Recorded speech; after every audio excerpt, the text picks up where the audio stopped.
Before we begin the presentation today, it is important to understand that this material is presented for educational purposes only, and that Ubit Professional, its representatives, officers, affiliates, and clients have not been engaged in rendering specific planning, investing, or professional services. Questions relevant to your specific tax, investment, accounting, legal, estate, or planning needs should be addressed to practicing members of those professions after fully disclosing all relevant and material facts regarding your situation. Because of the technical nature of this material and the fact that the laws are ever changing, the assistance of a competent, qualified professional is recommended when implementing any ideas discussed today. Ubit Professional and all its affiliates, representatives, and officers do not provide any legal or tax advice. We provide education on topics related to unrelated business income tax and recommend that you work with a professional as to your specific tax needs. Thank you. You might be asking yourself the question, what is unrelated business income tax, or UBIT for short? And does this affect my retirement account investing? To answer this question and further expand on this little known and widely misunderstood tax, we have developed this short instructional video. First, there's no reason to be fearful of UBIT or consider UBIT as a threatening tax. In fact, you'll learn throughout the training that UBIT's not so bad, it's not illegal, it's just simply a tax your IRA pays when using debt leverage to purchase property or engages in a business that does not pay corporate tax. Investors who are debt financing real estate acquisitions and investing in operational businesses oftentimes embrace the UBIT tax as they understand the taxation process and they can make financial sense out of it. Investors every day miss out on incredible opportunities because they fail to take the time to understand UBIT and how UBIT generating investments can still be quite profitable. We will show you how this tax can be beneficial to you as an investor by potentially diversifying your portfolio and allowing you to increase your buying power, investing in a wide variety of alternative investment opportunities. So first, let's discuss leveraged real estate purchases with an IRA or other tax-exempt investment account. When referring to UBIT with debt-financed real estate, we use the term unrelated debt-financed income, or UDFI for short. When your IRA borrows money to acquire a property, the IRA is responsible for paying taxes on the profits attributable to the debt finance percentage. In other words, the percentage of the profits that are subject to taxation is determined by the percentage of the property that is debt financed.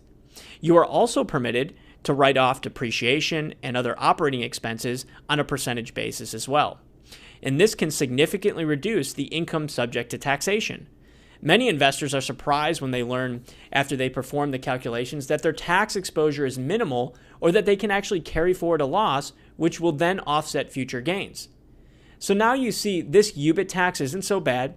We just have to examine each transaction individually and address it accordingly. In addition to debt finance real estate purchases, you may also incur UBIT when you invest in an operational business that is conducting an ongoing trade or business.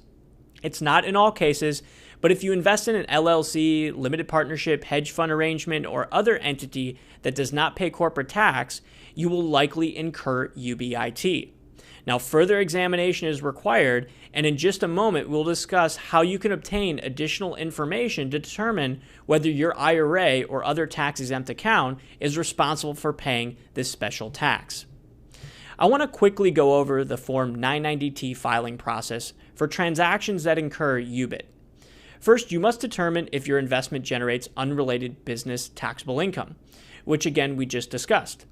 Then you must determine how much UBTI is generated and if it's more than the $1,000 specific deduction allowed by the IRS, or if you wish to carry forward a net operating loss to offset possible future gains. We need to also take that into consideration.